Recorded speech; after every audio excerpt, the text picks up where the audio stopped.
Today, we are diving deeper into the dungeon, desecrating bodies and picking up dead men's bags.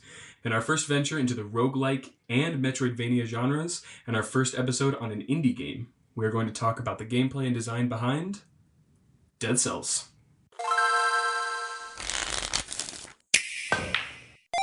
Yes! No! Checkmate. Welcome. Welcome, Justin. I didn't, in my time playing Dead Cells, I don't know if I ever picked up any bags. Yeah, it takes a while to get to that point, I think. Okay. So, veteran players of the game might know those, might be being like, desecrating bodies? That's kind of weird. Yeah, that sounds But basically, when you die, it says, body desecrated. Oh. When you die in the game. Which you're going to be doing a lot. Yeah, I was more focused on it would be like, what else does it say? You lost 6... Cells? They say that. They say that. Like, body desecrated, you lost this many cells. Yeah. So, I'm actually really excited about this. Yeah? Yeah. I'm super excited about this because I haven't talked to you about this at all. And I gave you my Switch. Mm-hmm. For Christmas. Yep. And now you have it. It's yours. Yes, thank you. Yeah, I miss it, dude. I miss that thing. Oh, I know. I'm not going to use it. Yeah, because you have one, right? Yeah, I have one, and it's better. I gave it to him because I have Dead Cells downloaded onto my Switch. And even though this game is very affordable, it just made more sense for me to give it to you. Yeah. So, this is cold cuts. Yeah. We haven't said more than a few words about this. So yeah, but before we dive in completely here, I just have a quick question to ask you. Okay. Out of the episodes that we have released so far of the Free Game Podcast. Yeah. Okay. Yep. Which one is your favorite? At this time, I'll go first. Yeah, go ahead. Probably Pilot. Okay. I just liked Pilot. No, I didn't ask that question to toot our own horn or anything, but I think it's relevant. No, I don't. I didn't hear any horns tooting, but we'll put them in post. Honestly, I agree.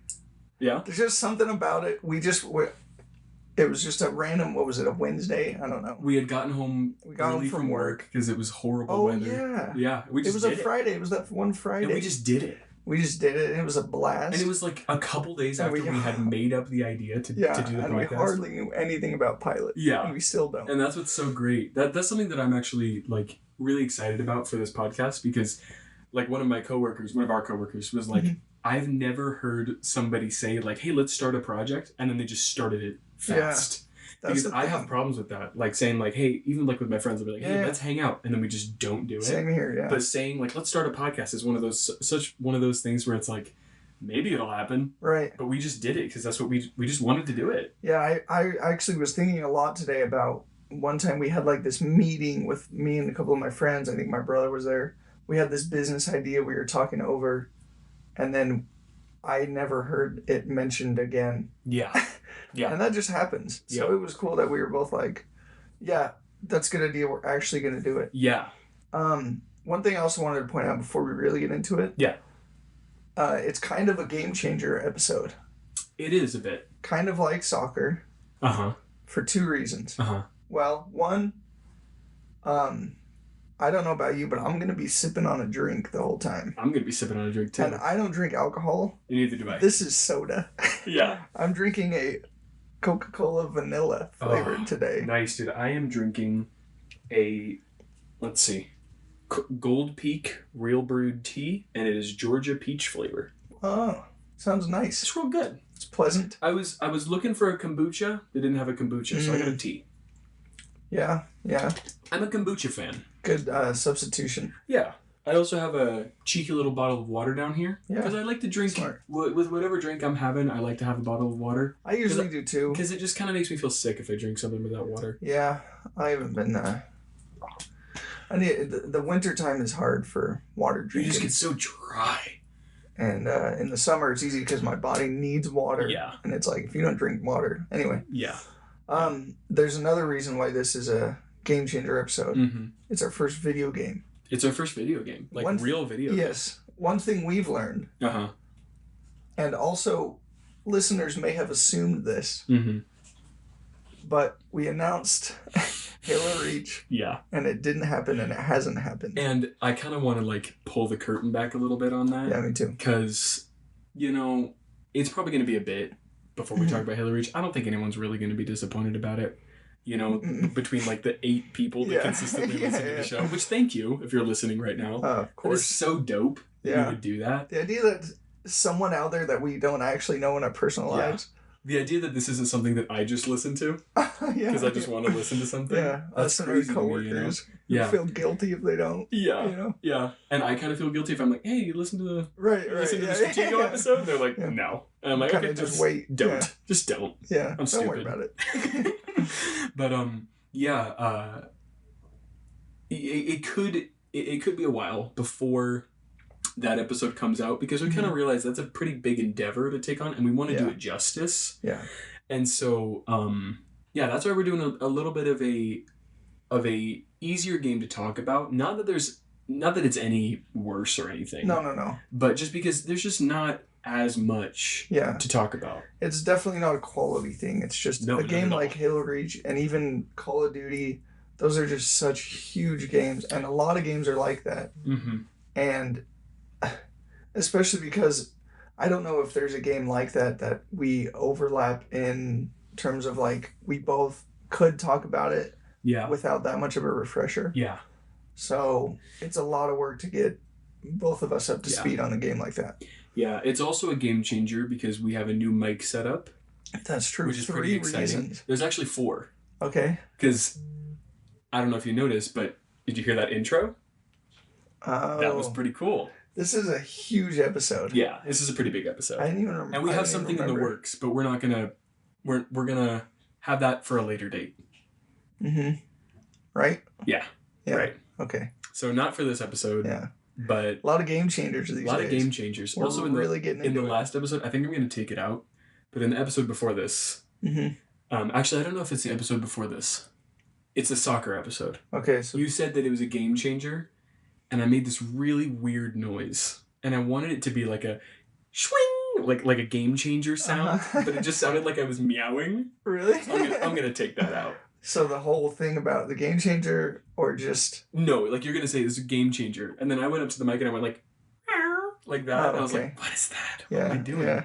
And I was like, hopefully that sounds good. Yeah, so that was the soccer episode. Like, why am I meowing? You're like, Weird. I didn't remember meowing. Yeah. But that wasn't Justin. Yeah. So you guys won't have heard that. You're welcome. Yeah, wow. But yeah, with that, I think I'm ready to hop in. All right, dude. Let's do it. So first thing that I want to cover is some definitions here that will kind of set the stage for how this game is, because in the intro I said that it's a roguelike, it's a Metroidvania, another way that you could describe it is like a dungeon crawler. And so, yeah, I just wanted to get some quick definitions of roguelikes and Metroidvanias. Quick disclosure. Probably going to have to stop disclosing this soon. I'm not good at reading out loud. Okay? So this is going to sound probably a little wonky. Probably going to stutter. Hey. We all have our faults. Yeah, this is my only fault. It's fine. I'm perfect at everything else. Yeah. So here we go. We'll let you have one. A roguelike is a noun. Okay. Plural of roguelike is roguelikes. And it's in the category of video games. And it says any of a genre of computer role-playing games loosely characterized by various characteristics such as randomized environment generation, permadeath, turn-based movement, text-based or primitive tile-based graphics, and hack and slash gameplay. Oh. So, there's another quick disclaimer. When it comes to defining Dead Cells as a roguelike, some people will say that it's not a roguelike. Okay. I consider it a roguelike. Okay. Because it's got the hack and slash gameplay, it's got permadeath. Yeah. It doesn't have randomly generated level designs, which is kind of like a really big deal for roguelikes. That's kind of the reason why people say that it's not a roguelike. I thought it... No, never mind. Keep going. So the reason I call it a roguelike is because there are random things in the game. Mm. So enemy placement is random. Mm-hmm. The cave systems can be relatively random. Okay. Certain maps are more random than other maps, but and also the weapons that you pick up Okay. are random. And so those are some of the things that, you know, I would call it a roguelike. Yeah. Even though you're following the same path pretty much every game, Okay. I would consider it a roguelike. The thing that go on. What is an example of like a roguelike that you think most people know? That's hard to say. Can you think of one? There's a game that a lot of people know. It's called The Binding of Isaac.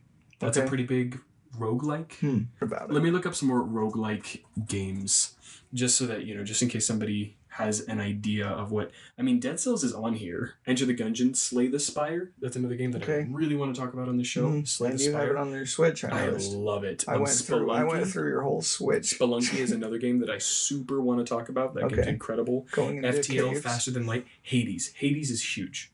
Everybody knows about Hades. But the thing about roguelikes is that they're almost always indie games. Mm. And indie games hold a special place in my heart. We're going to be talking about indie games a lot on this show. I love indie games. So I just wanted to... And I'll grow to love them too. Oh, yeah, you will. And if you don't, I'll get a monkey to replace you. I've been more of a mainstream boy, I think. And I haven't. Yeah. So maybe which is great. Tip me off to things like Call of Duty, because I never really got into those. Have you played a first-person shooter? I have. This is not the episode to ask that, but I just wanted to... Yeah, it is. Anyway, it's a yes or no question. Yeah.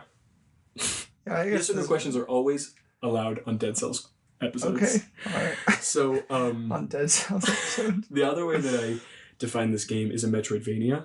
Okay. Metroidvania are some of my favorite ever games. Okay. Ever. Wow. A really huge Metroidvania that people would probably know about is Hollow Knight. Okay. Hollow Knight's a really big game. Also Metroid and Castlevania.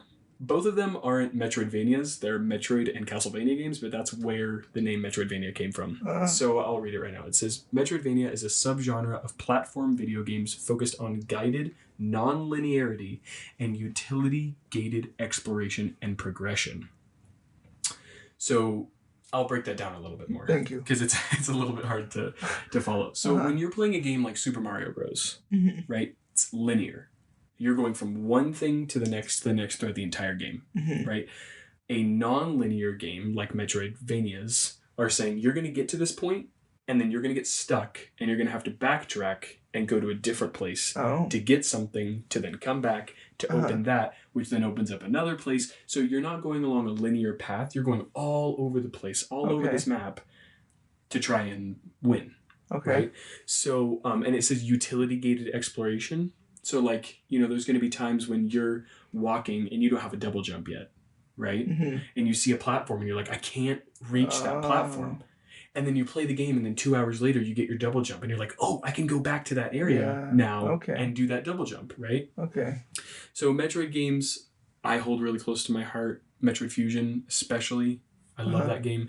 Castlevania, I haven't played a single Castlevania game. And that breaks my heart. Because I know that I would really, really love them. Well, we will, man. Oh, yeah. With time. Yep. So, guided nonlinear is how they defined Metroidvania. That's different from open world, though. Okay. Definitely. Especially because Metroidvanias are always 2D. They're always platform video games. So you can't really... Sure. I can't think of a way that a game could be a Metroid. Like, they're almost always platform 2D video games. If I'm wrong, in the next episode we will have corrections about it. We'll learn eventually. Oh, trust me, we will. So yeah, that's the way that I would describe it. A dungeon crawler is just a game in which you crawl deeper into the dungeon. That's basically you go from one level to the next, to the next, to the next, and it gets progressively harder. Right? Okay. That's a dungeon crawler. Tons of games are dungeon crawlers. You know what? I used to play a dungeon crawler. I think on PC. There's a lot of dungeon crawlers on PC. Okay. Does that ring a bell? Not at all. Sorry for that Oh, glip. I liked it. But, yeah, interesting. We'll have to try to revisit if that's what it's called. If not, it might be lost forever, but... And we will never know. Yeah. So yeah, now I think that I'm just going to get into friggin' Dead Cells, man. All right, dude. We're going to talk about it. Finally. It's been so long. Yeah, I like playing new games, and I liked playing this game. Oh, dude. Okay, so here's what I'm going to ask you, okay? Because we haven't said a word to each other about this game. Correct. So right now on the podcast, I'm going to ask you a question. Okay. Is that okay? Fine. Yeah, I follow. Okay. So do you want me to get into the game, and then you can comment about how you like what? Or do you want you to tell me the things that you like about the game right now, and then we can go and talk about the game? Let's go through some things I annotated as I played. Yeah, you have notes. So. Oh wow, I can see his notes page, and it's pretty. There's some stuff in there. There's some stuff. So when I picked up your Switch, and I loaded the game. Immediate thoughts. Here are my immediate thoughts. And I don't really like that one of them is an immediate thought because it's kind of a little negative. Oh, okay. Sort of. But immediately I was invested in the story of Dead Cells. Real quick, I want to say you had no idea. Oh yeah, I didn't know what this was. So I gave him my Switch, and he got home after work and everything, and then he texted me and said, "What game am I playing?" Yeah, I didn't. And I said, "Dead Cells, go!" Right. So he had to find it on my Switch. It was probably like the second game on there. Yeah, right? it was. Yeah. So so then you booted it up, and your first thought was you were into the story because this green mass drops down, starts crawling towards a decapitated body, animates it, and then the guy kind of looks around and you read his thoughts and he's like, "Oh, I must have gotten my head chopped off," and then you can start playing. So immediately I was like, "That's cool." Yeah. I'm like the old. Yeah. Green thing reanimates the body trope. I can think of one other game that starts with heads being decapitated. That's Skyrim. Yeah. That's a pretty big game. Yeah, it's a pretty big game. So I mean there's a through thread here. And you know what? In Skyrim, that's not even the thing that happens in that scene. Like that's the dragon. Yeah, because your head doesn't even get decapitated, so you think it's gonna. Yeah, you do. You do. Well, you kinda don't. Yeah. You're kinda like you're the Dragonborn. Yeah. Anyway. You know that, right? They say that? They say something about you being the Dragonborn? I don't trying to cross the border. At that point, I don't think they just know that you were trying to cross the border. Yeah, we'll learn. Yeah. Are you? Yeah, we'll when we get to Skyrim. Oh, dude. We'll have a correction segment from our Dead Cells. I've played the first half an hour of Skyrim probably like 30 times. Really? Nothing That's after frustrating. That. Yeah, actually, it's not. Just because I love the first 30 minutes. Oh, okay. I love it. It's a lot of cutscenes, so I love it. Okay. Go on. Shh. So, okay. There's three things. Art style, and animation style. Okay. I'm not a big fan of the art style. Oh. It's like pixelated. Oh. I don't know why. It doesn't. I know. I knew you were gonna like this. I just don't really like it that much. But I'll tell you what. Besides that, the art itself, I liked.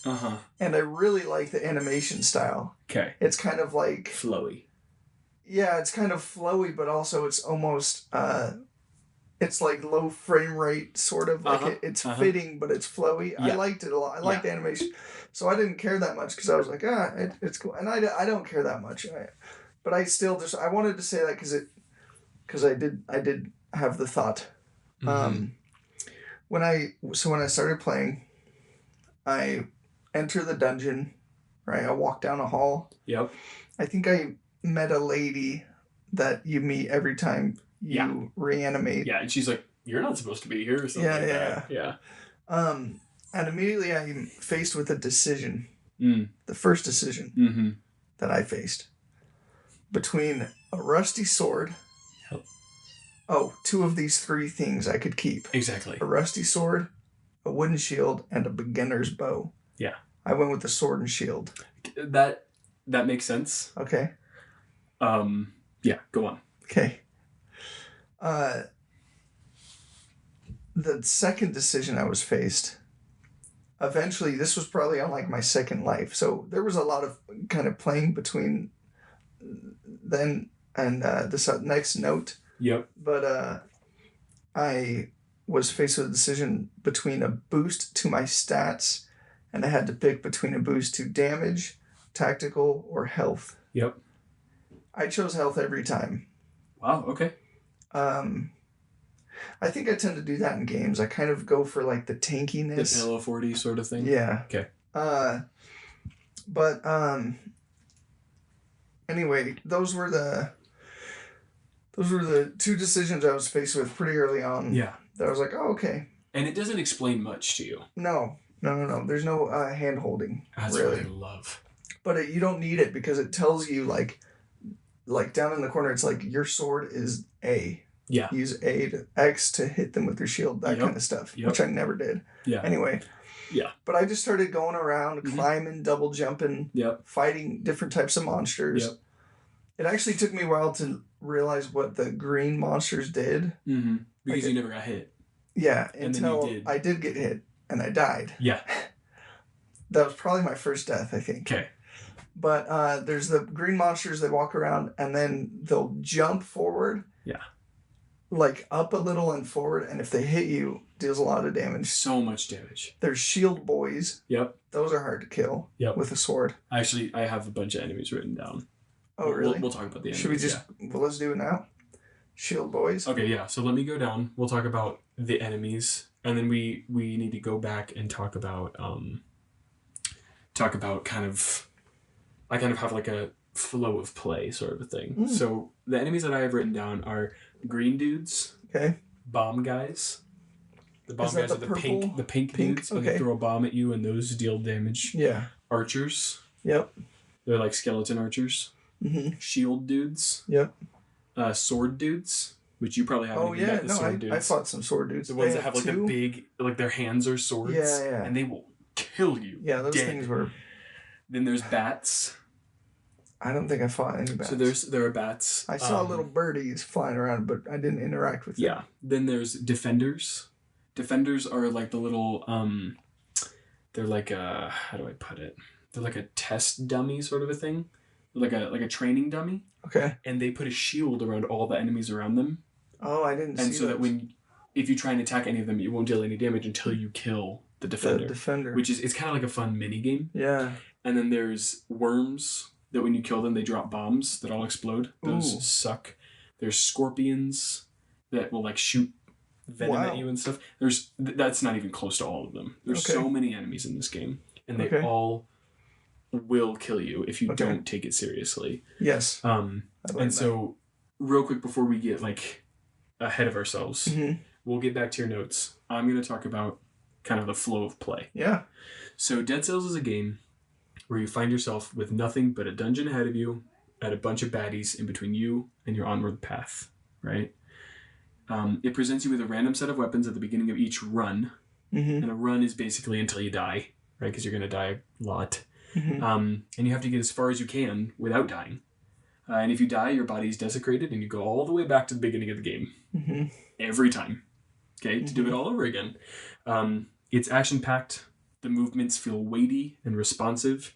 It's addictive as all get out, and will have you so frustrated you'll have to come back for more of a beating, because once you get it down, it feels so good. Yeah. So that's kind of it, dude. I mean, it's this sort of feeling where you're going, and the enemies are hard. This is a hard game. Yeah, it's not. Each life, I was more confident than the last. Yeah, because you have more skills and stuff. But it wasn't to the point where, it wasn't like I was falling asleep playing. Like I still had to dip, dodge, dive, duck, and dip. Anyway. And die. And dodge. And then die. Yeah. Do it all again. And then do it all again. The 11 Ds. Yeah. Anyway. And did you get any blueprints while you were playing? I did get one, yeah. Did you die? I think I got a blueprint for a blood sword, And did you get it to the next and place? I think so. I think I Nice. eventually got the blood sword. So yeah, the first place that you enter, I actually forgot what it's called. Let me look it up. There's a name for it. Yeah. Oh, wait. I might have it here. One of my notes is right as soon as I picked health, like from the stats boosters, I died. Yeah. I picked health, I died. It's called the Prisoner's Quarters. One place I found, I don't know if I'm jumping the gun a little here, but Promenade of the Condemned. Yeah, that's the next one. Okay. That's probably as far as you got, right? Yeah. It takes a while to get past that. But I got some good gear and upgrades there. There's a lot of levels. So you got your Prisoner's Quarters. There's the Promenade of the Condemned. Mm-hmm. And then later on, you can go to the sewers. Okay. And it's a branching path. So is that like the whole dungeon is considered that place? Yeah. Oh, okay. Yeah. So then you have it kind of has like different difficulty levels to each one. So like difficulty 1 is Prisoner's Quarters. And you difficulty always start 2, there. Yeah, you always start there. Okay. And then you can either go to Promenade of the Condemned or Toxic Sewers. And I'm not going to say any other ones because I don't want to spoil them. But then after that, you can go to 3 different ones. Wow. Then after that, you can go to, there's a ton of different ones after that. Like there's like 7 total dungeons that you have to get through. And there's boss fights intermittently between them. I got one boss fight. Yeah. No, 2. Can I ask you a quick question? Yeah. Have you beat the game? I have. Okay. Multiple times. So another kind of explanation of how the game works is you're a dude. Mm-hmm. You have weapons. Mm-hmm. You can choose you get assigned to you random weapons. Okay. As you're playing, you can pick up new weapons, trade them out, upgrade your weapons. You get gold along the way. You have a health flask you can heal yourself with. Mm-hmm. But once it's done, you're out, and you don't get any more health after that. It's kind of like Dark Souls. If you've ever played Dark Souls, you know. But you have a health flask. Mm-hmm. That's like your life. Most of the time in the game, my goal is to not use the health flask at all. Really? Yeah, because once you're out, like if you're dependent on your health flasks, you're not doing well. Yeah. Because once you're out, you're dead, basically, if you're dependent on it, you know? So it's a lot of dodging, getting out of the way of enemies, parrying, hitting them at good times, planning your attacks out well. And that's what I love about it. Mm-hmm. Right? It's very tactical. And it's one of those games that like you feel like you're doing so much, but it's not complicated. Like the movements that you're doing aren't complicated. And it's so fast. Like you can roll so fast and you're just going and hitting and then rolling and dodging and doing all this stuff, and it just feels really, really good. And there's different kinds of weapons. And then every enemy has a health bar. You're trying to kill the enemies, or you can just run past them. But if you run past them, you don't get rewards. You don't get gold. You don't get all those things. Classic. And so I have a list of the different kinds of weapons and stuff in the game.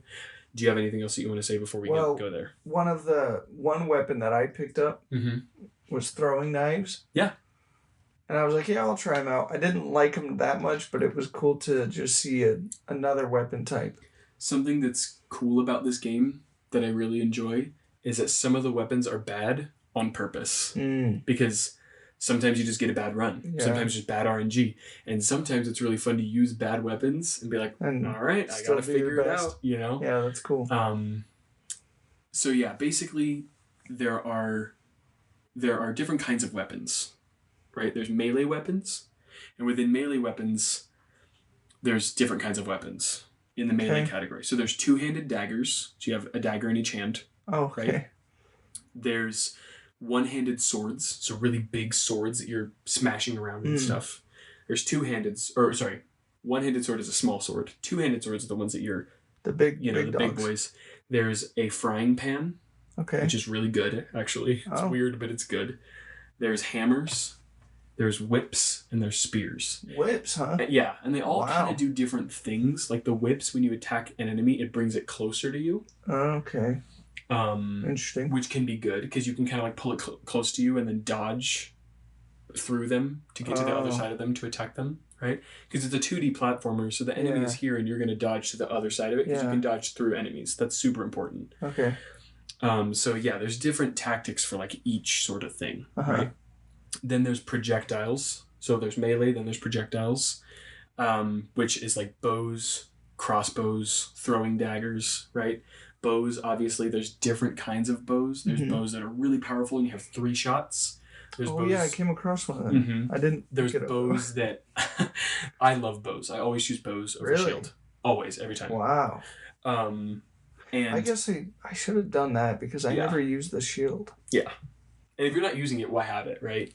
And then there's like ice bows. So there's bows that you can like freeze your enemies and then run up to them and attack them. And there's bows that have infinite shots to them, but they don't deal that much damage. There's a lot of different bows. Cool. Crossbows normally have like a shotgun, like chick chick boom sort of a feeling to them, where they're a big bang, like a big boom, and then you have to load it up. And then there's daggers, which are just, you're just throwing daggers. Then there's shields, which shields are really weird. I came across a shield, and I saw it. I don't even know if it was a shield, but it was a defensive thing.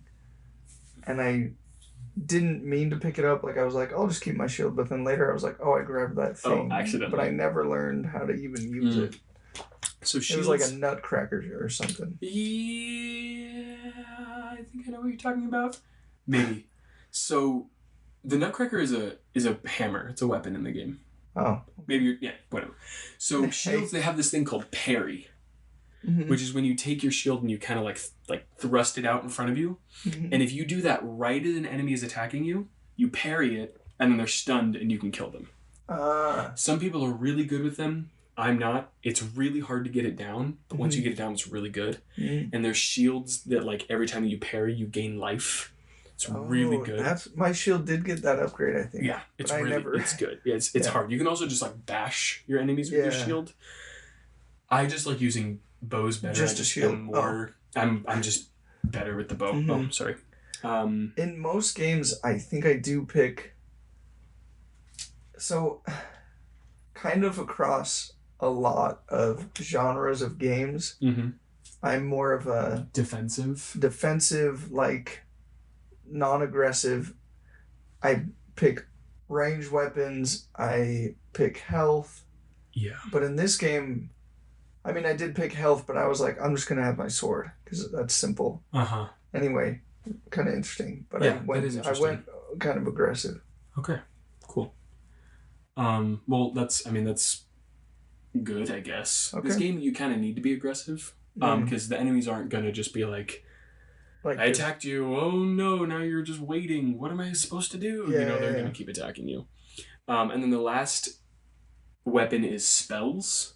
And there's only like 3 different spells, and it's like a fire thing, an electrical thing, and an ice thing. Dang, so they just kind of do things. Spells. Oh yeah, buddy. And then the next thing, it's not a weapon, but they're called skills. Okay. You probably picked some of these up. Skills are the purple things. So you have your 2 weapons, and then you have 2 skill slots. Okay, so there's so many different skills. They're kind of like tactical items. Okay. And they have like a cooldown period to them.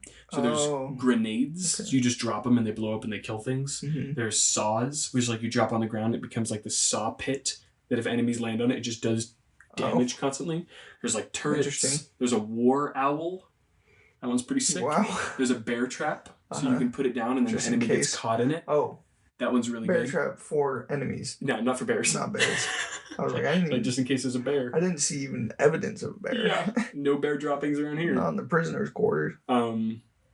Yeah, and there's so many different strategies and combinations. And then I just wrote down, love this game. Yeah, and I do. I just realized something that makes me sad. Okay. You and I are gonna play a lot of games. And we're going to have to keep playing a lot of games. probably most of them we haven't played before. Mm. It's going to be kind of sad because we're going to come across games like Dead Cells. Mm-hmm. I'm going to be like, oh, this game is cool. I like it. I'm not going to have a ton of time to play in the future because I'm like, I got to play this other game for the upcoming episode. Yeah. It's kind of sad. Well, honestly, I find myself playing Dead Cells kind of a lot, weirdly, because it's one of those games that, like, it's a like, first of all, it's always going to be on my Switch. I'm never going to archive it because it's one of those games where if I'm, you know, for any reason I'm on like an airplane or something, it's really fun to play on an airplane. Or and you can always just pick it up. Yeah, you can always just pick it up and then you can just play around and you're going to die really fast, you know, and you can just play around and be done. You know, it's like, oh, cool, I got some Dead Cells in. And it's not one of those games like Hollow Knight, for example, where I love Hollow Knight. And it's one of those games where you're doing like progression on a map. So when you die, you don't start all the way at the beginning. You start from like a save point. Oh. It's in Hollow Knight's one of those games where like in 6 months from now I might want to play it and I'm gonna pick it up and be like, what am I doing again? I don't even know what the obstacle in my way is. Then I have to like go around and die a bunch of times and be like, oh, that's where I need to go. Yeah. Okay, now that I've spent an entire night trying to figure out where I need to go, tomorrow night I probably won't play it. Yeah. You know? Yeah. Where Dead Cells is one of those games you can just pick it up really fast. This game is like $15. Okay. Really cheap. Yeah. And it has tons of content, has tons of DLC. I think really? And I think that it's, I'm gonna look it up before I say it's free. The DLC? Yeah. I think that there might be one free DLC pack. So, but there also is probably paid DLC. Yeah, it's paid. It's like $10 for the DLC, which you definitely don't need from the get-go because there's so much game. Yeah. So my third life. Okay, third time playing through. Yes. Third run. My third run, for some reason, was different. Like, I spawned in the prisoner's quarters, and in the room next to it, okay, like the only place you can go, there were all these dangly like orbs. It was kind of like display cases, just hanging. And the lady was talking about the collector or something. I think I eventually found the collector on that run. But also, once I left that room, there was this book that I could inspect. And I inspected it. And I think it was probably references to games made by like the same developer, maybe. Oh, was it indie games? It might have been other indie games. Because it was like... They have like a Risk of Rain. It mentioned games like Hotline Miami. Yeah. Okay. Hollow Knight. Yeah. Which you mentioned. Shovel Knight. So these are all games the huge independently developed games that they did like a crossover event with, which is so cool to me because these are like some of my favorite games ever. Okay. The only one out of the thing that they're talking about that I haven't played is Hotline Miami. I haven't played Hotline Miami, but like Katana Zero, we're going to be talking about Katana Zero on this show. Risk of Rain, definitely. Shovel Knight, I've played, haven't beat it, need to beat it. What's really game. One of the other games you have on there? What do you mean? Because you have Hollow Knight on there. I also have... And I saw another Slay the Spire. Slay the Spire. Which is a really good game. We're going to be talking about Hollow Knight, we're going to be talking about Slay the Spire. Really fast, I am loading up my save file here, and I'm going to show Justin kind of, you know, because there is a big display case, and I've been playing this game for a while, and you can look and see how many of the items I don't have. And you can look around. So, okay. There's tons of weapons and items. So the display case shows you all the things that you've collected so far. Wow. And you have... probably about 50% of them. Yeah, I was going to say maybe even a little less than half. Yeah. Which is crazy. So, that's cool. Yeah. So another thing that I wanted to mention is that every item that you pick up has special abilities to it. Okay. So like sometimes it's like when you kill an enemy with this sword, the enemies around it light on fire. Or it has bleed damage. So if you attack it, it starts to bleed and it slowly ticks down. And sometimes when you upgrade your weapons so much, they can have like 5 or 6 different abilities on them. Wow. And you can kind of build like runs that work really well together. So like you can have ones that like drop flammable oil on the ground, and then you can have a fire burst attack sort of thing, and then it lights the oil on fire, and then all the enemies are on fire. Or you can have ones that do like crit damage with when the enemy is bleeding, so it just gets so much damage on it. Yeah, but that doesn't happen often because it's all RNG. Yeah. But that's what we call, in roguelikes, we call that a god run. It's when everything just works, and that's normally the one where you win. You're probably not going to be winning a lot of the games because it's really hard. Yeah. But then you just get that one run where you're like, everything is working out, I'm going to win.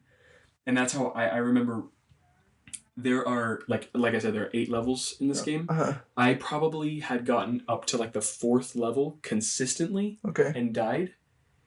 And then I had a god run and I went all the way through the entire game. Wow. Just because it was so good. Wow. It doesn't happen often. Do you remember what it was? Yeah. I remember that the weapon I had was this spear. Okay. It was this like electric spear that I picked up from like level 6. I don't remember all the stuff that I had. Right. But I remember picking that up and like it just had such good stats on it, and I was like, this is gonna be it. Wow. And then I beat the game. And then the final boss, you get a weapon from him. The next game, that was the first weapon I picked up, and I beat the game again with that, which was crazy. That's never happened to me before. It never happened again. I've never beat it and then beat it immediately after. Right. I might have just been having a good day. Yeah. But yeah. Yeah. There's also one other thing that's super important to mention before I move on to kind of like more extraneous detail about the game. Okay. But there are amulets.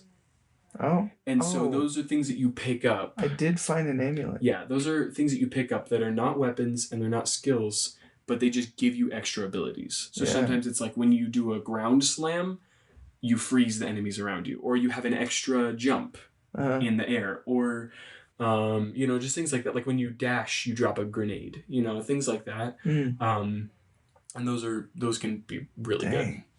And actually, do you have anything else that you want to mention? Because I have something in my brain right now. I'm just thinking about that $15 game I could just download on my Switch. Yeah. So another thing about the game that's really cool is that the reason it's called Dead Cells is because as you're killing enemies, you're getting cells. They're these blue orbs. And then you go to the shop, like the cell shop, and you give your cells to this dude, and it unlocks weapons. Okay. That you've picked up from blueprints, which blueprints are just things that you pick up randomly. That's what happened. Okay. So then after that, you get the thing and you can start using it, and then it'll start showing up in your RNG randomly, right? Obviously, random generation. And then also there's mutations, which I don't even know much about mutations. I always just choose the same 2 mutations, but which 2? They're it's like frenzy and skill, I think it's called thematics or skill or something like that, and it's before I enter a boss I use skill. But basically what these mutations do is like it says something like after you kill a certain amount of enemies you move really fast. Okay. Or every time that you deal damage to an enemy you gain a tiny bit of life, things like that just mutate your entire being, right? Okay. And then you can go to the mill grinder. That's where you upgrade all of your skills and weapons. And then at the end of let me actually explain this a little bit better. I'm being too vague. You finish your first dungeon. Okay. Then you enter like a doorway that says Promenade of the Condemned, and you go in there. And it's like a green light coming out of this like tunnel thing, right? And the first everything's really gloomy. Everything's really like you're in a dungeon, right? So you go into here, and then you go into like an in-between zone. Okay. The timer stops because the game is you're on the clock the entire time. Okay. It's not counting down; it's counting up. Right. The timer stops. You have time. There's no enemies. This is where you spend your cells. This is where you spend your gold. This is where you get more health juice into your health flask. This is where you get mutations, upgrade your stuff. I probably already said that. And then you go on to the Promenade of the Condemned. Okay. It's kind of like your bonfire. Right. It's like you have some time. You can rest. You can heal up. Whatever. And so that's what I'm talking about. So at the very end, there's this like flask that will fill up your little flask. Right? So if you've healed throughout the game and your flask is empty, you put it under there and it It fills empties into it. Yeah. Yeah. And also in this game, you upgrade. Later on, you'll upgrade how much you can use your flask. So right now Okay. you can only use 1. Later you'll be able to use like 5. Ah, So you can constantly be healing, right? if you want. Yeah, if you want. I don't want, but sometimes I do because the game is really, really hard. It's kind of like how I don't retreat in Marvel Snap. Anyway, go ahead. Yeah, I don't heal in Dead Cells. Okay, Yeah. there's my There's your showboating. yeah. Yeah, that's kind of like how the game flows. Mhm. I've been saying how the game flows, and I've reiterated like 4 times. But this game, Look, yeah.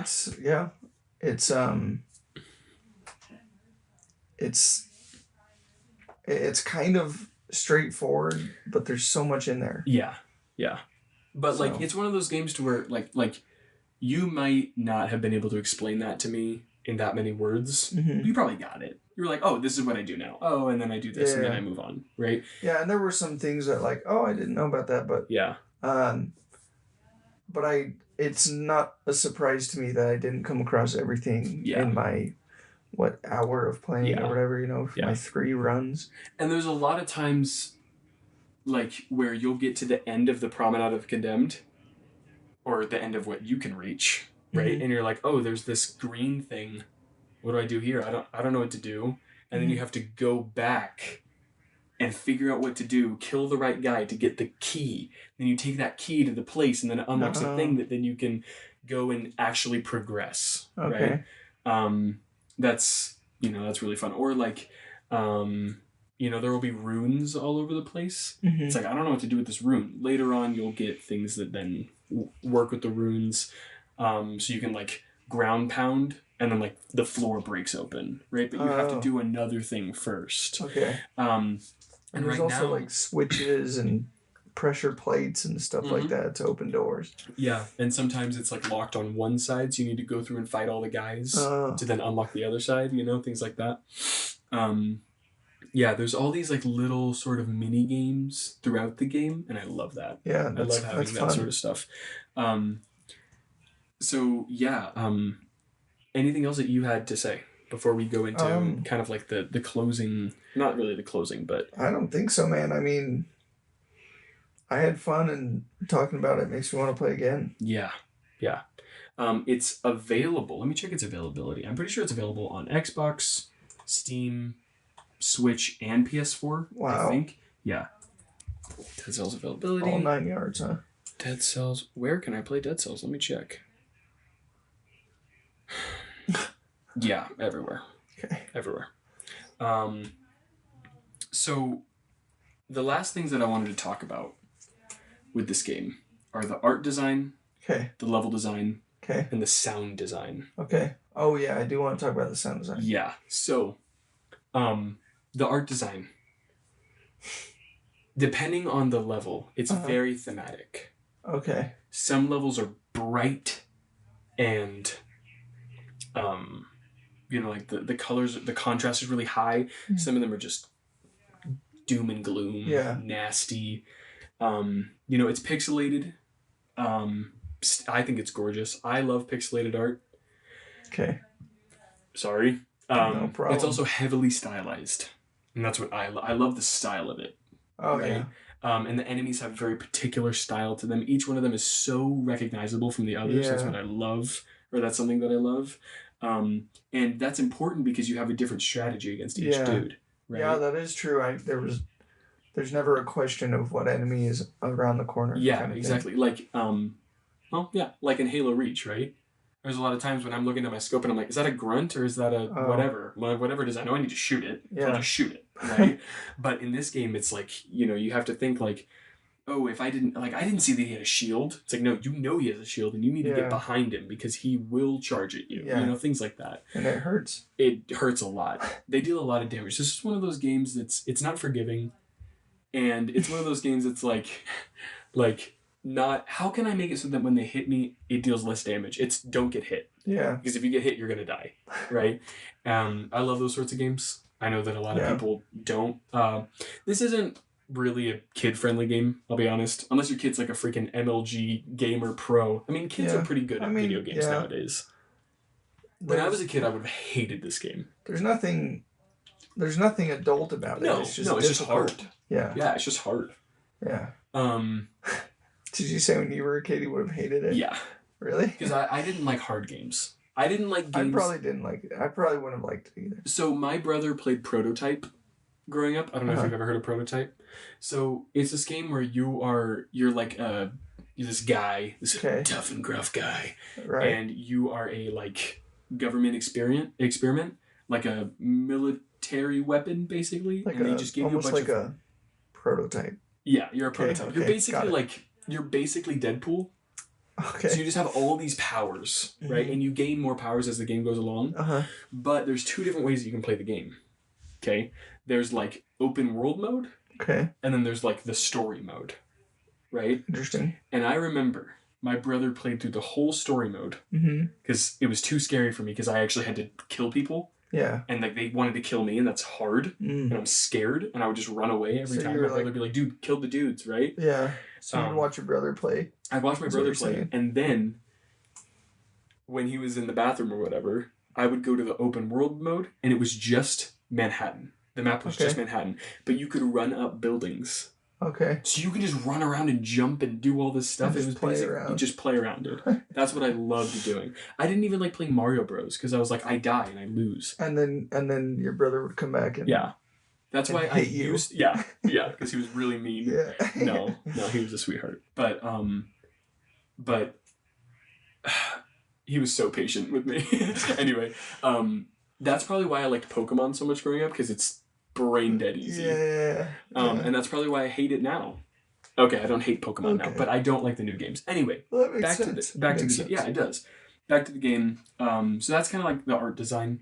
I can't really tell you what the style is. It's like kind of gothic, kind of, just like medieval. It's fantasy. Yeah. It's got like a high fantasy feel to it. Yeah, it does. That's probably another reason why I love it. There's no guns in the game. Oh, actually, there is. There's like a blunderbuss sort of a thing. Really? Yeah, and it's awesome. And you have a machete and a blunderbuss. Wow. So you go swipe, boom. Dang. It's fun, dude.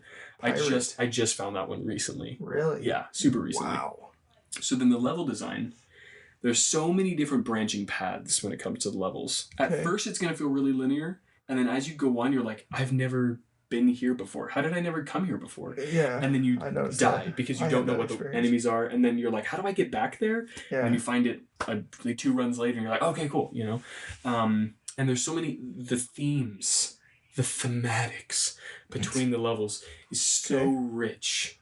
I don't know how to describe it other than like 1 second you're in like this gray dungeon and the next you're in like this like toxic, vile, bright neon green sewers and then the next you're in like this like there's like 3 big blue tinted like clock towers.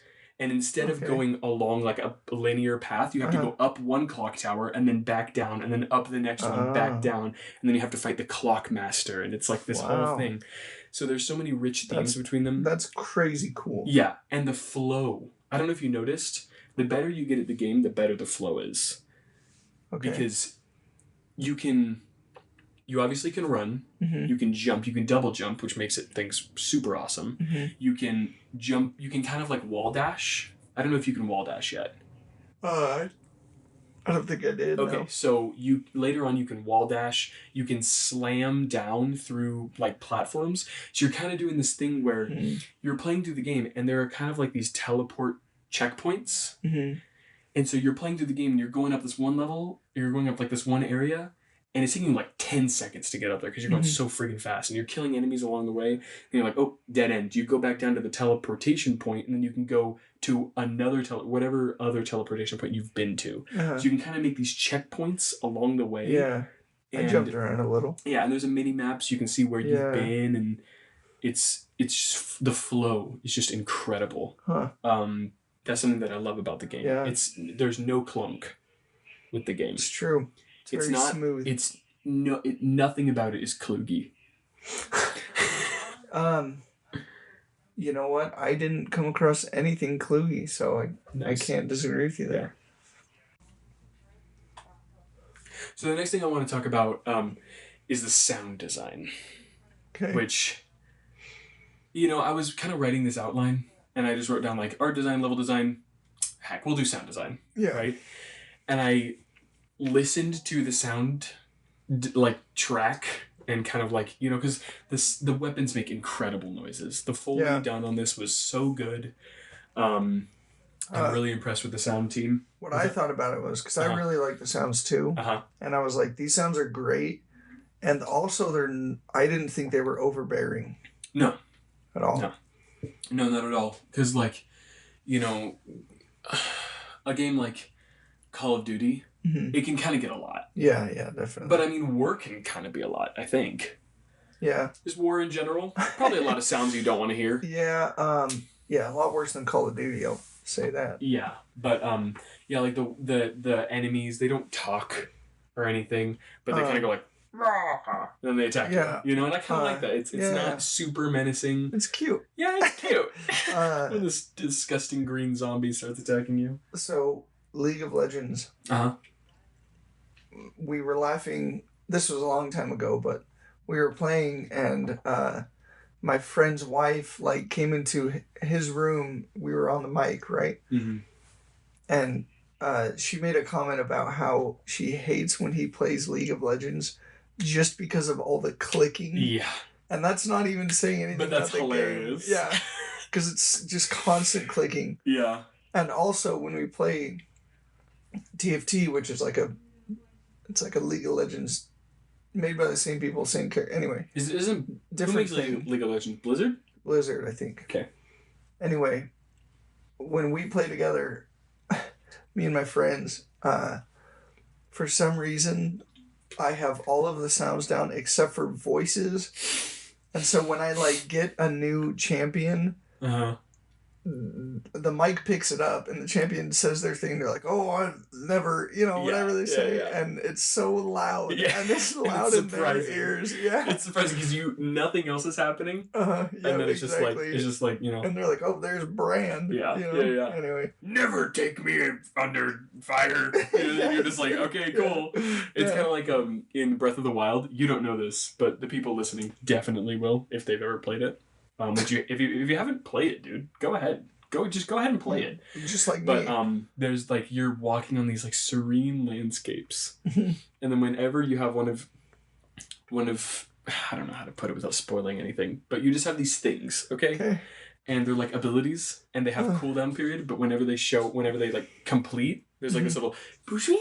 There's like a noise, and then somebody says something. It's like one of them is like, Daruk's protection is now ready to roll. Oh, so really? you'll be like playing, and you're just like walking, and you just hear this piano. Yeah.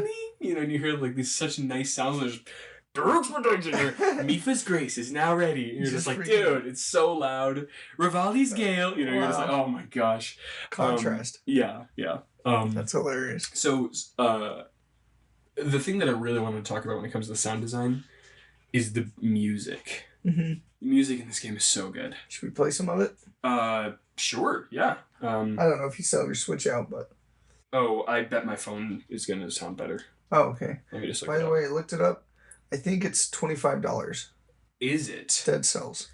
Well, I bought it, like, 5 years ago. Yeah. So it probably just got more since then. Yeah, you know how it is. So here, let me just play some of the music.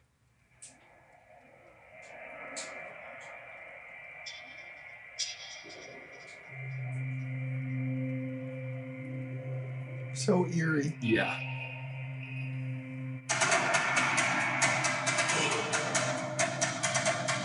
Yeah. Pretty sweet. Yeah. And you might think that that's like, a boss fight. No. No. That's just... Look, man, you're in a dungeon and you've got one rusty sword. Yeah. You need all the... Here, I'll play the title screen music.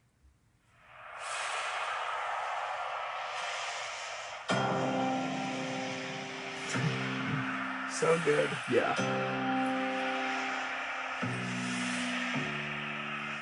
Yeah. Wow. Yeah. So good. And the way that they're using like the waves Yeah. as like that like background noise because you're on like it's an just island. it's I like guess. airy and dewy. Yeah. Yeah, really So good. So yeah, I actually wrote down a lot of things about it. So Okay. I wrote down like it's ominous. It's larger than you. Yes. You know, you're just this guy. For but us, the we're sound just is playing a game where we know we're gonna die. Yep. But in the game, this is it, man. Death is around the corner. Yeah. You're gonna die. Difficulty is ahead of you. It's intense. Mm-hmm. It's haunting, you know? But it's also beautiful and it has like this combination of harps and violins and mandolins. But my favorite part is like this low chanting that sort of happens. Oh. Where like these dudes you just heard, it's like, oh, it has like all these like cool little things. Oh, and these like big echoey, spacey drums. Yeah. So good, dude. So good. Yeah, I love the music of this game. If you ever just want to have a think, just put on the Dead Cells OST. Yeah. Have yourself a think. Yeah, just have a think. Yeah. And then play Dead Cells. Yeah. I'd recommend that we play Dead Cells. Or play it first and then have your think. Yeah. Both good. So before we hop into the reviews, anything that you want to say, man?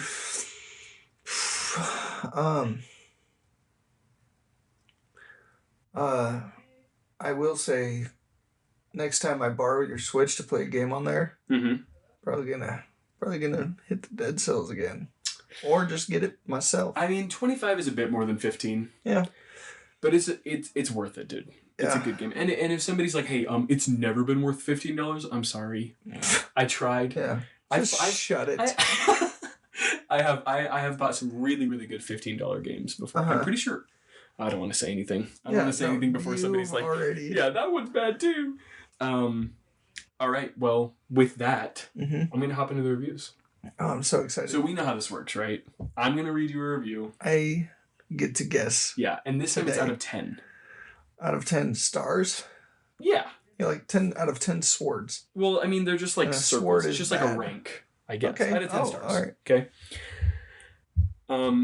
I kind of chose ones that it might be a little bit hard for you to guess. Sorry. It won't be. I'm good at it. Okay, cool. Actually, out of 10 is very difficult. It's really hard. Fun game with interesting twists and turns. Lots to do, but can get a tad frustrating at times. That's by Darkin20. That's the whole review. That's the whole review. Would you read it to me again? Yeah, sure. It's not long. Fun game with interesting twists and turns. Lots to do, but can get a tad frustrating at times. Dang. 6? I'm going to give you another try because you're so close. 7. 7. Okay. 7 is correct. You still lost. Next. This one is by Senmin. Senmin. Okay? Yep. Okay, here we go. It says, it's fun, but it's too difficult as you go behind the scenes and the boss fighters can be beaten with legendary weapons. But isn't the boss too strong? What? It's okay to memorize the controls, but the most important thing is the shield pairing. I don't know why fairing is so difficult again. So to summarize, it's fun, but it has the disadvantage of being too difficult. How did he word it like that? Not why, how. Yeah, you're right. I agree with you. 4 out of 10 stars. 5. Dang really it, close. dude. Your barometer is just one lower. Goodness. We have 2 more. Okay, good. I like this. This is by Grafayai. Okay. This game is so bad. The gameplay looks very cheap and lazy. You can have fun with this one. Come on, man. Just look, it's fine to have depth of opinion. Yeah. But he gave it. I'll read it again. No, you don't need to. He gave it 3 out of 10. 0. Really? Yes. You can have. You know what? Maybe it's a typo. Yeah, you can't have fun. That's what I thought, but I was like, this is too funny. Yeah, and you know what? He is so wrong. Yeah, you can have fun with this game. You can. Okay. Either that, or he's totally right, and he just accidentally clicked 0 instead of 4. Any reasonable star. God. Okay, next. This is by Fabio Alchimista. Ooh, wow. From the Alchimista family. Yeah.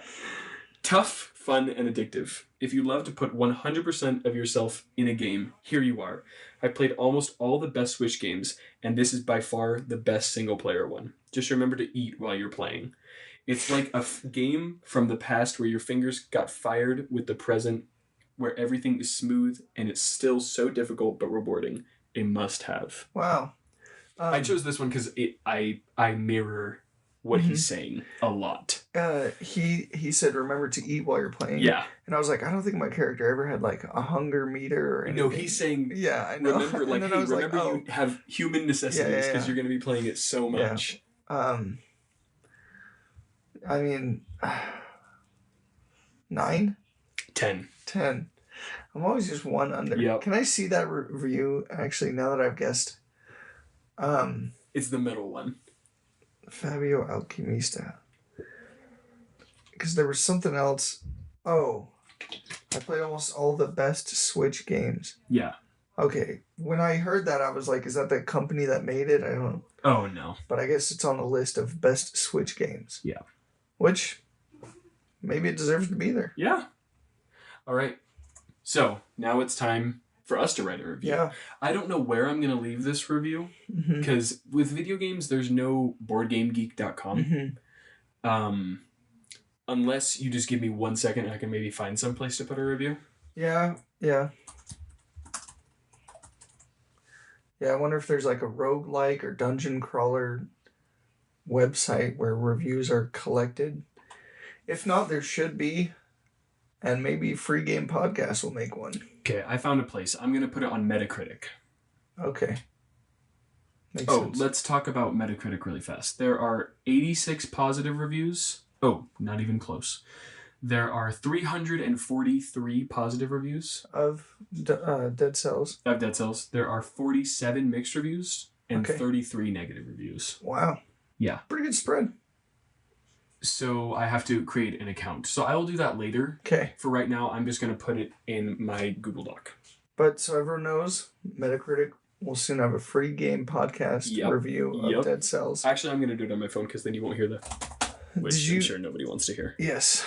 It's not a bad sound. No, it's kind of satisfying, but Yeah. it's satisfying to me. Yeah. I'm just going to try And then all of a sudden you turn your volume up on your phone and it's like super loud right by the mic. Way worse. So much worse. Anyway, so did you see if Metacritic was out of 5 stars or It's out of what? 10 stars. Okay, 10 stars. So hard for us. Yeah. So Yeah. hard level. Really, really hard for us. Oof, 10. I'm gonna say more than 6. Yeah, me too. Definitely more than 6. See, because I haven't. You have an internal struggle with leaving reviews right now. Stratego has hurt you.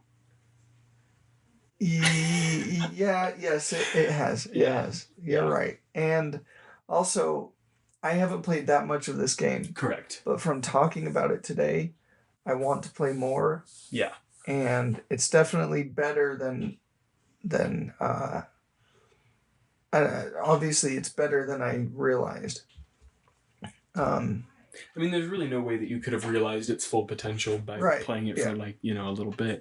But I'm glad that you have good opinion. I mean, you have opinions about it. You weren't just like, oh, I played it for 20 minutes. I don't really know how it works. You know, that's how you talk. But yeah, I know. You know, you're not telling anything new. You're preaching to the choir.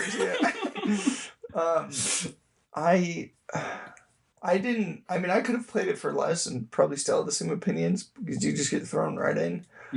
But do we want is the choice between 7 and 8? Or... I think the choice is between 7 and 8. Okay. I'm leaning towards 8. Okay. This is one of my favorite games. Okay. I love this game. Okay. Like, I'm kind of leaning between 8 and 9. Wow. But I know that you're a little bit lower. Mm-hmm. So. And I know how you feel about rating things too highly. Should we just do 8 then? I feel like we should do 8. Okay. Do we just want to restate our Stratego thing right now while we're ahead? Yeah. Or do you have a corrections? No. Okay, so that's it. Yeah. Let's just do it now. Because, so why don't you explain to the folks at home what? So we left a review on Stratego, as you know. We left an 8-star review on Stratego. And going back and kind of evaluating how Board Game Geek works and how many games there are, you know, I think that we just realized, like, we were really excited. We had just played the game. Right. But it's not an 8-star game. One of the biggest factors, too, for me was I clicked 8 and Board Game Geek was like, it had a description. And you were like, yeah, that's true. Yeah. But you had just played it for the first time. Yeah. So, like, you know, if I was right now like, hey, do you want to play Stratego? You'd probably be like, I'd rather just go eat. Yeah. You know? Probably. You know? Because I'm hungry. Yeah, me too. I think, here's the thing. For Stratego, and then we can move on because we're not. But, like, I don't think there was anything wrong with the game except for it's, like, one-dimensional. Does that make sense? Yeah, that totally makes sense. It's one game. Yeah. Yeah. Even though each time you play it's going to be different. Yeah. It's still, it's not full of surprises. Yeah, I think that, you know, in the early stage of this podcast, this is going to be one of those battles that we have. Yeah. Because we're reviewing almost like 4 different genres of game in general, not even like, you know, platformer versus first-person shooter, like not even like video games, card games, board games, and basically sports. Anything goes. And yeah, it's free game. It's free game. Yeah, and this is a table. And so, basically, it's hard to rate games, especially when it's like between 5 stars and 10 stars. And I mean, I'm not trying to be here and be like, guys, it's hard, okay? I'm just trying to explain, like, we might have revisions a lot toward the beginning because we're just trying to figure it out. Yeah. And that's fine. Yeah, of course. I mean, nobody's like, and if you really, I cannot believe you took Stratego down to 7 stars. Yeah, no. So that's what we're going to rate Stratego, 7, I think. I might even bump it down to 6, dude. I mean, it's good. But I mean, like, it's a board game that doesn't have any real. I mean, it has complexity to it, but like, I don't know. So we'll say like 6.5. Even with that, I still feel highly about Dead Cells. Oh yeah, me too. Next episode, we're gonna be like, you know, like back down to like a 4. Yeah, like something ridiculous. Yeah. No, I feel really highly about Dead Cells. It's kind of like. It's unfortunate that on the spiel where we talk about overrating games, I chose a game that is just really, really good. And I really enjoy it, you know? Yeah. I'm like, so on that note of really overrated games, 10 stars, you know? We're going to do a cool 8. Yes. That's good to me, man. But also, if you have a bone to pick with all this, we give soccer 5 out of 5. And I'm sticking to that. Oh, yeah. My guns are sticky. Yeah. Sticking to my guns. So, yeah. Do you want to go ahead and give us a title?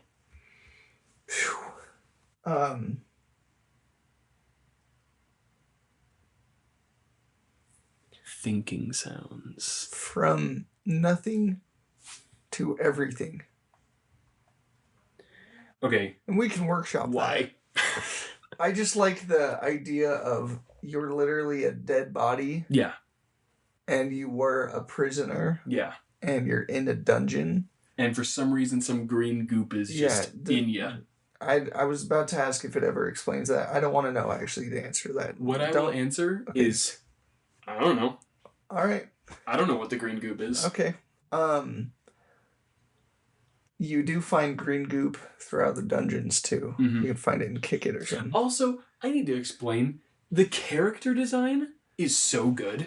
Yeah. The enemy character design and also your character design. Yeah. You're like this dude, but his head is like a flaming purple ball. Right, with a little light. Awesome. Yeah. And he's got, I don't know if it's like a cape, but he's so flowy. Yeah, he kind of moves like a ninja. Cool. He's cool, dude. I love the guy. I don't know what his name is. From nothing to everything, because it sounds like, and I haven't experienced this, but it sounds like you go on this great journey. Should we say from rags to riches?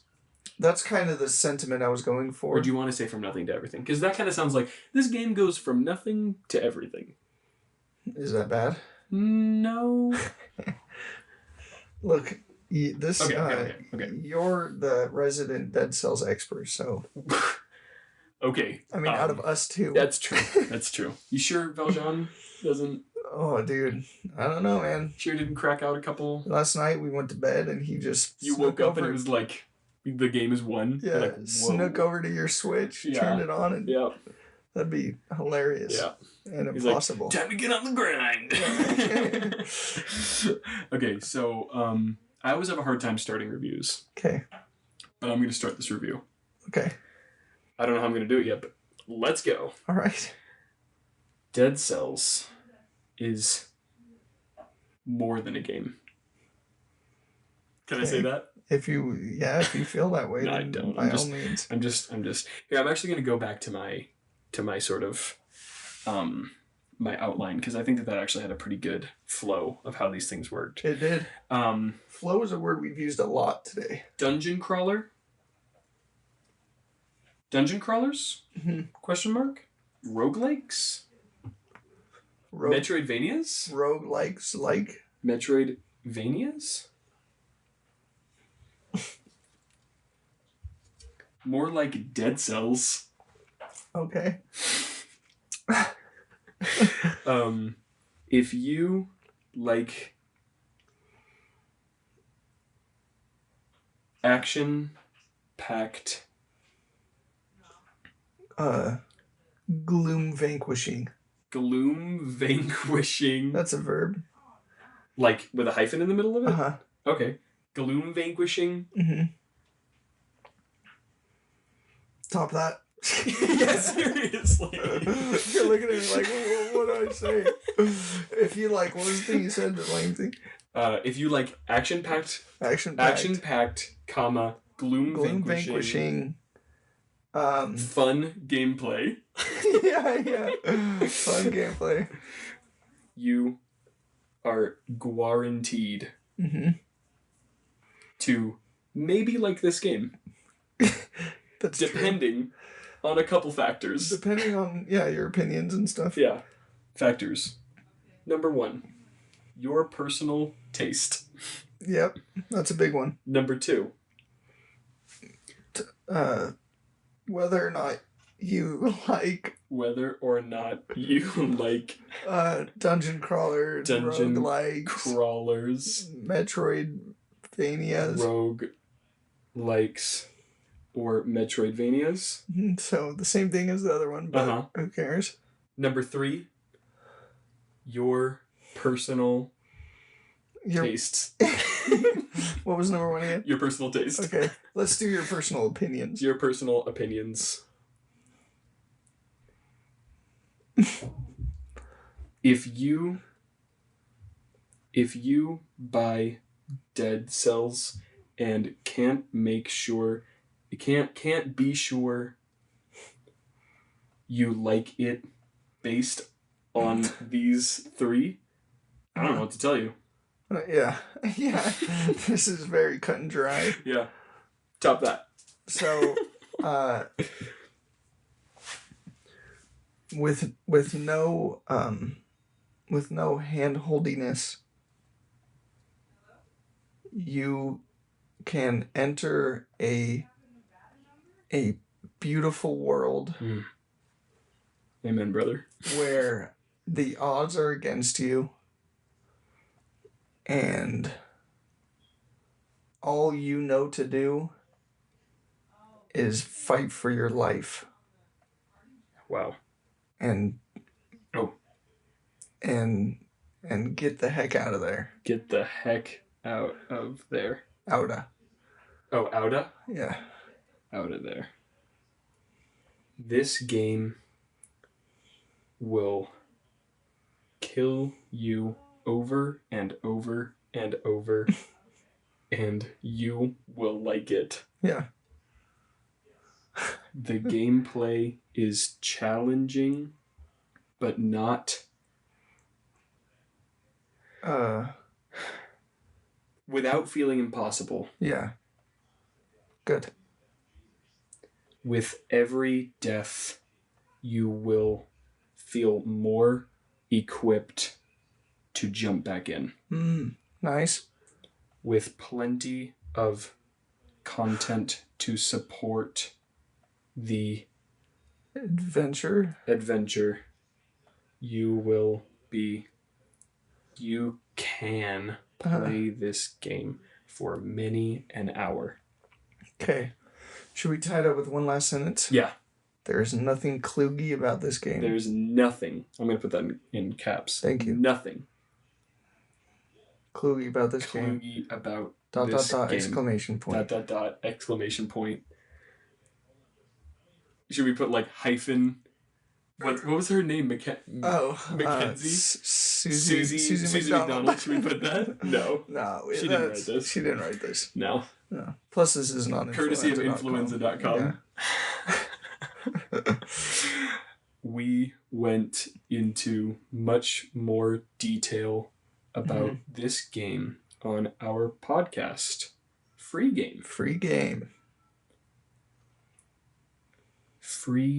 game. Okay. Available on Spotify and Apple Podcasts. Okay. See you there. Love you. Yeah. Love you. See you tomorrow. So, I actually need to enter into correction segment. Oh, you do have a correction segment. And one of the corrections is that I said I didn't, but I do. Okay. And that's your first correction. And the second correction out of two is actually something you mentioned to me. I don't know what it means, but on the soccer episode, we compared something to RBIs in baseball. Oh, yeah. This is really important. So I said that runs batted in was how many times you get somebody onto a base. Okay. Runs batted in actually means the amount of runs that you bat in. So a run in baseball is a point. Okay. Right? So a home run is because you hit the ball and you go all the way to home. Yes. Right? But let's say that someone's on third base. If you hit the ball, even if you are out, if the third baseman makes it to home, you have one RBI, one run batted in. Okay, that makes sense. So it's a way that you can see how good hitters are. Because if they're hitting tons of RBIs, their RBIs are really high, then they're probably good. Pretty good. So that's what RBI means. I misspoke. I'm sorry. Do you remember what you compared it to? Because I don't. I compared it to...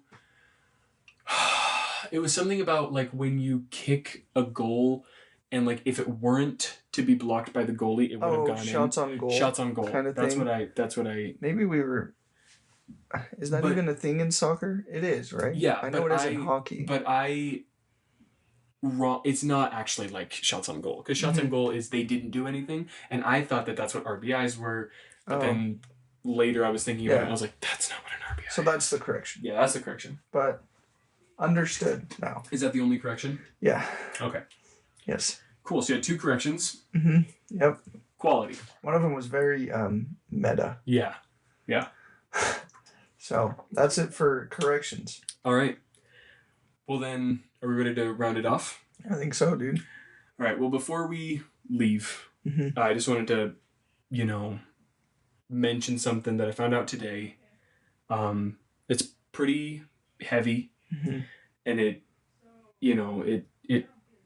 tore me up good, man. And so I wanted to dedicate this episode, because it's the only thing that I can dedicate to him, to one of my buddies from high school. His name is Jacob.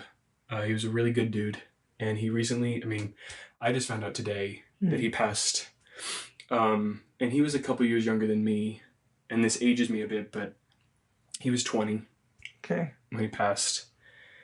And he was born with a condition called Marfan syndrome that affects your ligaments, and it affects your heart, and it affects your eye sockets. It affects a lot of different things. And I actually found out today that when he was born, the doctors told his mom that he probably was only going to live for a couple days.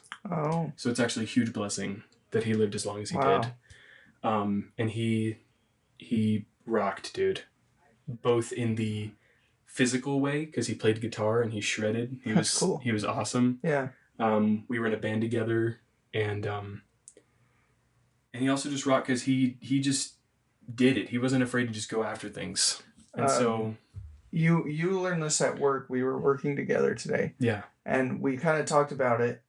And the way you described him made it sound like this guy just lived life to the fullest. Yeah. Yeah.